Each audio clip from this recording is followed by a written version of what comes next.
செய்தி. வணக்கம். விவி செய்திகளுக்காக ஊர் செய்திகள் வாசிப்பது ஸ்வர்ணா.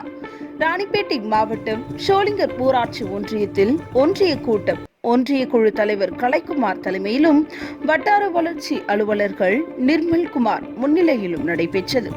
இந்த கூட்டத்தில் 25 தீர்மானம் முன்வைத்து ஆலோசனை செய்யப்பட்டது.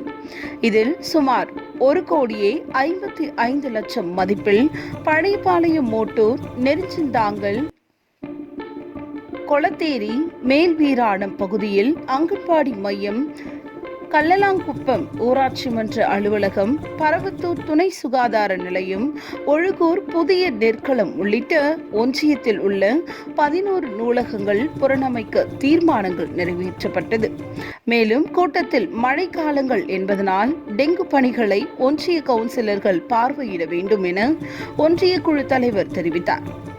இதில் துணைத் தலைவர் பூங்குடி ஆனந்தன், ஒன்றிய கவுன்சிலர்கள் மாரிமுத்து, சௌந்தரி பெருமாள், ராமன், முனியம்மாள் பிச்சாண்டி, சசிகலா கார்த்திக், ஆமா கிருஷ்ணன் மற்றும் வேளாண்மை துறை உதவி இயக்குனர் பிரபு, வட்டார சுகாதார ஆய்வாளர் சௌந்தர்ய பாண்டியன், ஒருங்கிணைந்த குழந்தைகள் வளர்ச்சி திட்ட அலுவலர் அன்பரசி ஆகியோர் கலந்து கொண்டனர். விவி செய்திகளுக்காக விஜய் மற்றும் பாஸ்கர்.